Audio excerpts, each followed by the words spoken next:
కానీ నేను చెప్పినట్లు రైతులకు ఎరువులు, ప్రజలకు నిత్యావసర వస్తువులు పంపిణీ చేసావా? అందజేశారన్నా. ఆ పేద ప్రజలకి సంతోషంగా పండగ చేసుకుంటున్నారన్నా. ఈ అభిమన్యుడు ఆశయాన్ని, ఆదర్శయాన్ని నిలబెట్టగల సామర్థ్యం నా తమ్ముళ్ళైన కాళీ చెరలకు మాత్రమే ఉంది. నేను మొదలుపెట్టే సర్పయాగ యజ్ఞానికి మీరు ఋషులు.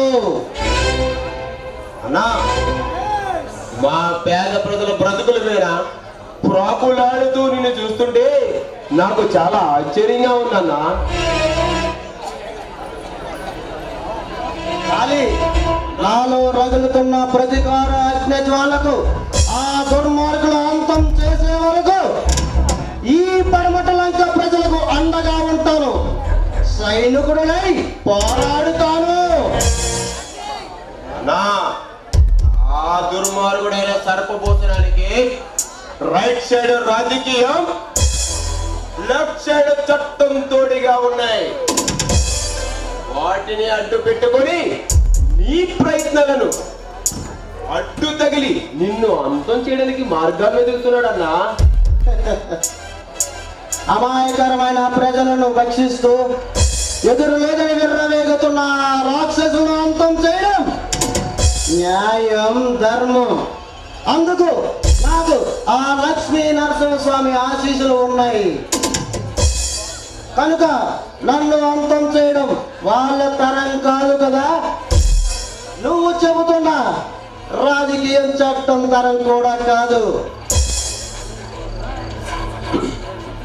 నీ మీదున్న కాన్ఫిడెన్స్ ను చూస్తుంటే నాకు చాలా సంతోషంగా ఉందన్నా. కానీ నా ఏ యుగములోనైనా ఉన్నవాడు మరీ ఉన్నవాడు అయిపోతున్నాడు, లేనివాడు మరీ పేదవాడిగా మిగిలిపోతున్నాడు. మారాలి, మార్చాలి. దానికోసం నా ప్రాణాలైనా అర్పిస్తాను. అందుకోసం ముందుగా నువ్వు ఆ ఎస్పీ గారి దినచర్య తెలుసుకో. వాడు చావుతో వేట మొదలవుతుంది. అలాగే అన్నా, వెళ్ళొస్తాం.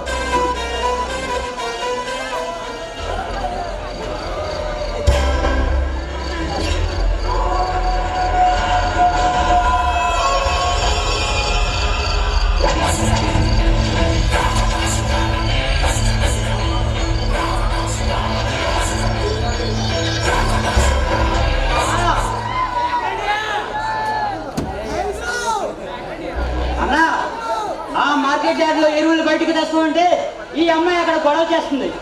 నోరు మూసుకొని ఇక్కడ తీసుకొచ్చాను దాన్ని. Very good. నువ్వు లోపలికి వెళ్ళు.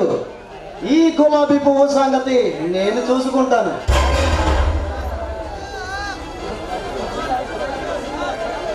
అన్నా, తీసుకురావడం అయితే తీసుకొచ్చాను, కానీ ఆ దుర్మార్గులు ఏమైనా చేస్తారని భయంగా ఉందన్నా. ఎందుకు భయం చరణ్? నీకు ఈ అన్న ఉన్నాడు. ఈ అభిమన్యుడు ఉండగా నీ ఒంటి మీద ఏగా కూడా వాళ్ళెవడు. భయపడకు. కుదిరితే పరిగెట్టు, లేకపోతే నడు. అది చేత కాకపోతే పాక్కుంటా పో. అంతేకాని ఒకే దగ్గర అలా శిలలా ఉండిపోకు. దేహానికి తప్ప దాహానికి పనికిరాని ఈ సంతృప్తి కెరటాలు ఎగసి ఎగసి పడుతూ ఉంటే తలుసుకుంటే నీ సత్తా ఇంతే అన్న వాళ్ళు కూడా నీ ముందు తల దించుకునేలా చేయవలసిన సంగతి. ఇప్పుడు వచ్చిన కాస్త కష్టానికి తల దించేస్తే ఎలా? సృష్టిలో చలనం ఉన్నది ఏది ఆగడానికి వీలేదు. వీజే గాలి పారే నీరు ఊగే చెట్టు ఉదయించే సూర్యుడు కసి కసిగా ప్రవహిస్తుంది. నీ నెత్తురుతో సహా ఏది ఆగడానికి వీలు లేదు. ధైర్యంగా ఉండు. నీకు ఈ అభిమన్యుడు ఉన్నాడు. అలాగే అన్నా. ఈ గులాబీ పువ్వు సంగతి నేను చూసుకుంటాను. మిస్టర్, నా పేరు గులాబీ కాదు, నా పేరు రోజా. చూడు మిస్ రోజా, దేవలోకం నుంచి వచ్చిన పారిజాతి పుష్పానివా? చూడు, నేను ఈ ఎమ్మెల్యే గారి చెల్లెల్ని. మర్యాదగా మీరెత్తుకెళ్ళిన ఆ ఎరువుల్ని ప్రభుత్వానికి అప్పచెప్పండి, లేదంటే పోలీసులకి ఇప్పుడే చెప్పి మిమ్మల్ని జైల్లో పెట్టిస్తాను. చూడు బేబీ, మీ అన్న లాంటి దుర్మార్గుడు రైతులుగా నిల్వ చేసిన ఎరువులను దొంగసాటుని అమ్మి డబ్బు సంపాదిస్తుంటే వాటిని కొల్లగట్టి ప్రజలకు అందజేస్తున్నాను. అది అలా చేయడం అన్యాయం కాదు, ప్రభుత్వాన్ని మోసం చేసినట్టు కాదు. న్యాయం ఎక్కడుంది? న్యాయం డబ్బున్న వాళ్ళ చేతుల్లో అగ్గి పెట్టేలా మారిపోయింది. ధర్మం బజారు గుండాల చేతుల్లో నలిగిపోతుంది. అందుకే చట్టాన్ని నా చేతుల్లోకి తీసుకొని ఉన్నవాడి జేబు కొట్టి లేని వాడికి పంచుతున్నాను. అంటే నువ్వేమైనా నియంత్రణకుడు అనుకుంటున్నావా? ఎస్, నేను నియంతునే. స్వార్థపరుల అరాచకాలను ఆపడానికి నేను నియంతగానే మారాను. అంటే నిన్ను చట్టం ఖచ్చితంగా అరెస్ట్ చేస్తుందన్నమాట. నన్ను అరెస్ట్ చేయాలంటే నాకు నేనుగా లొంగిపోతేనే తప్ప అరెస్ట్ చేసే ధైర్యం ఏ పోలీస్ ఆఫీసర్కి లేదు. నన్ను శిక్షించేద్దాము ఏ న్యాయస్థానాలకి లేదు.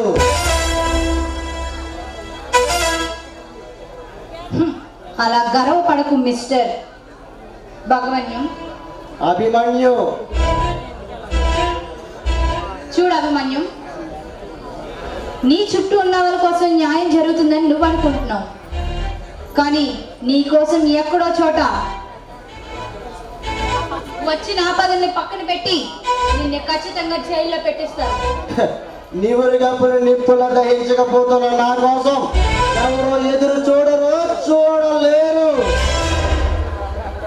చూడండి, కరుడు కట్టిన ఈ హృదయంలో ఏ మూలనైనా కానీ కాస్త మానవత్వం అనేది ఉండాలి.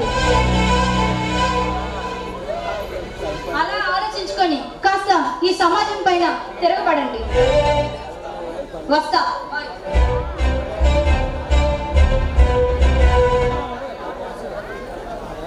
ఆ రవివర్మకి అందని అందాన్ని గులాబీ పువ్వు నా హృదయంలో అడిగి పెడితే నా జీవితం నందనవనంలో ముందుకు సాగిపోతుంది.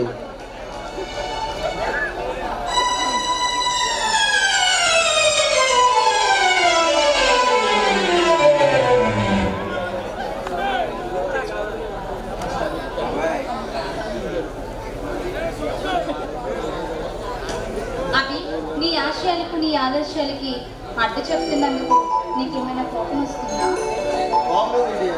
నీలాంటి అమ్మాయి నా జీవితంలో అడుగు పెడుతుందంటే అంతకన్నా మంచిది ఏముంటుంది? I love you. I love you too.